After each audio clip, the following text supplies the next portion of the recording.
प्रिय दर्शकों, आज मैं आपके सामने एक महत्वपूर्ण और सुंदर इतिहास की बात करने के लिए आई हूँ। यह एक स्थान है जिसे हम सभी जानते हैं, जो हमारे विरासत में महत्वपूर्ण स्थान रखता है और जिसे हमने समृद्धि और गरिमा से भरे हुए विभाजन के दिनों में अपना चेहरा बनाया। जी हाँ, मैं हवा महल के बारे में बात कर रही हूँ। हवा महल, जो कि राजस्थान राज्य की राजधानी जयपुर में स्थित है, एक आदर्श वास्तुकला का उदाहरण है। यह महाराजा सवाई जय सिंह द्वारा बनवाया गया था, जिसका निर्माण 18वीं शताब्दी में पूरा हुआ। हवा महल का निर्माण पिंडवाड़ा के पिंडारा राजपूतों के शासनकाल के दौरान हुआ था, जिन्होंने जयपुर को अपनी राजधानी बनाया था। यह एक मुकुट शैली भवन है जो लाल रंग के पत्थर और गहरे रंग की अंगूठियों से सजा है। हवा महल नाम का मतलब होता है हवा का महल या ब्रीज महल, और यह नाम उसकी वास्तुकला और सौंदर्य द्वारा प्रेरित है। हवा महल में 953 खिड़कियां हैं, जिनसे प्रत्येक खिड़की अपनी खासियत और कहानी लेकर आती है। इस आश्चर्यजनक भव्य इमारत का मुख्य उद्देश्य था कि महाराजा और उनके मंत्रियों को एक विशेष स्थान प्रदान किया जाए जहां से वे लोगों के भीतर के दृश्यों को देख सकते थे बिना अनिवार्य रूप से जनता के साथ मिले। यह इसे एक व्यापक महल और राजमहल से अलग करता है।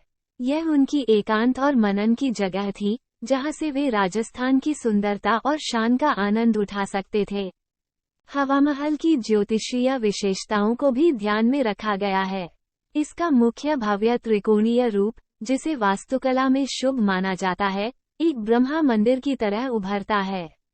हवा महल की इस आकृति को सराहा जाता है क्योंकि यह न केवल संतृप्ति देती है, बल्कि इसके प्रमुख स्तंभ और गुंबद भी दिन भर की सूर्य की किरणों को प्रतिबिंबित करते हैं। हवा महल एक ऐतिहासिक राजमहल होने के साथ साथ एक पर्यटन स्थल भी है। इसे देखने के लिए हजारों पर्यटक हर साल जयपुर आते हैं। यह एक दृश्यमोहक आकर्षण है जो आपको मग्न कर देगा अपनी एक दिवसीय यात्रा में। इसे देखकर आप वास्तव में इतिहास के पन्नों में खो जाएंगे और उस समय की जीवनशैली का एहसास करेंगे जब यहाँ राजमहल में राजा रानियां बिताती थीं। इस सुंदरता और ऐतिहासिक महत्व के साथ हवा महल हमें अपने राष्ट्रीय धरोहर संज्ञान में गर्व महसूस कराता है। ये हमारी संस्कृति, कला और विरासत का एक महत्वपूर्ण हिस्सा है, जिसे हमें संरक्षित रखना चाहिए। अंत में, मैं यह कहना चाहूंगी कि हमें हवा महल की महिमा और अद्वितीयता को महसूस करनी चाहिए और इसे हमारे भारतीय विरासत का एक महत्वपूर्ण हिस्सा मानना चाहिए। हमें अपने इतिहास की सुंदरता को संजोने के लिए एकजुट होना चाहिए और अपनी युवा पीढ़ी को इस ऐतिहासिक धारणा के प्रति संवेदनशील बनाना चाहिए। हमें हमारे महान इतिहास को गर्व से याद रखना चाहिए और यह सुनिश्चित करना चाहिए कि हवा महल की अद्वितीयता और बहुमुखी सांस्कृतिक महत्व को आने वाली पीढ़ियों तक पहुंचाया जाए। धन्यवाद। जय हिंद।